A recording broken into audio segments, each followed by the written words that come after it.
It's the Rickey Smiley Morning Show, and we are so excited. Juneteenth, short for June 19th. Of course, that marks the day when federal troops arrived in Galveston, Texas in 1865 to take control of the state and ensure that all enslaved people be freed. Okay. A lot of folks are talking about Juneteenth and getting together and cookouts and stuff, but it's really important that we understand the foundation. The troops' arrival came a whole 2.5 years after the signing of the Emancipation Proclamation. So they still had folks as slaves after that was signed. Juneteenth honors the end of slavery in the United States and is considered the longest-running African-American holiday. And on June 17th, 2021, it officially became a federal holiday. So here are some quick Juneteenth facts. Juneteenth commemorates African-American freedom and emphasizes education and achievement.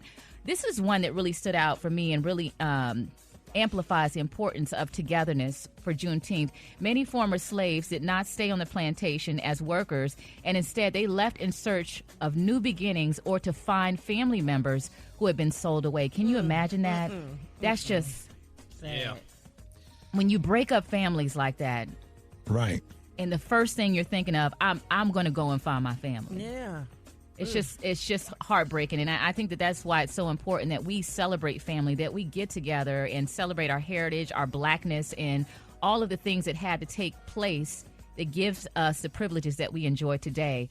Of course, Texas became the first state in the U.S. to recognize Juneteenth as an official state holiday, and today all 50 states and the District of Columbia have recognized Juneteenth as a state holiday or observance. We salute advocates like Miss Opal Lee, the grandmother of Juneteenth in Texas, and Phyllis Coley of Durham, North Carolina. So what do y'all have planned for Juneteenth?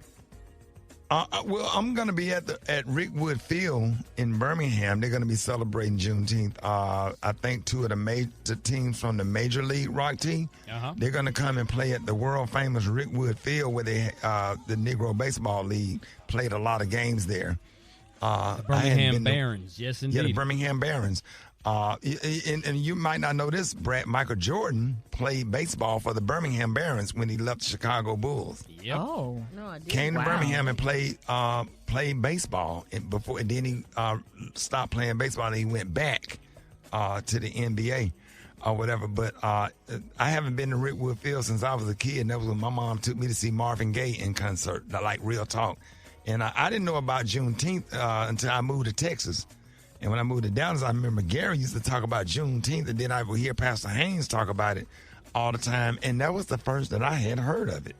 But Gary used to talk about, you remember Gary used to talk about Juneteenth all the time? Yeah, because, a lot of people didn't know much about it, which I'm still learning more about it. And just hearing this here for what Maria read, but, some people just say that's just Texas, but now it's everywhere. Yeah. So, it was just a Texas thing. But And then when you think about slavery, you think 156 years ago, but we're not that far removed. I shared last week about how I found a letter that my dad wrote when he was 8 years old about picking cotton to buy a bike. And a lot of those slaves, they had to stay on the plantation because, you say we're free, but, how do I get land? Where am I going to live? How am I going to sustain my life? So it was still a struggle. We closer to it than y'all think. Yeah. Let that election go the wrong way. You're going to find out how close we are to it. If Trump get back in office and he kill the Constitution and put that white nationalist platform we in are in effect. Everything is at risk right now, and I don't understand why these people out here talking about all of a sudden there's this momentum with black people voting for Donald Trump. There's not. They think they arrived. That's what that is. It's a mindset. Arrived. Yeah, you're gonna find out. Yeah, so if anybody asks you about Juneteenth today, you kind of know what it's all about. So we want to say on behalf of the Rick Smiley Morning Show, happy Juneteenth from all of us. And we want to thank our ancestors and everything that they've done.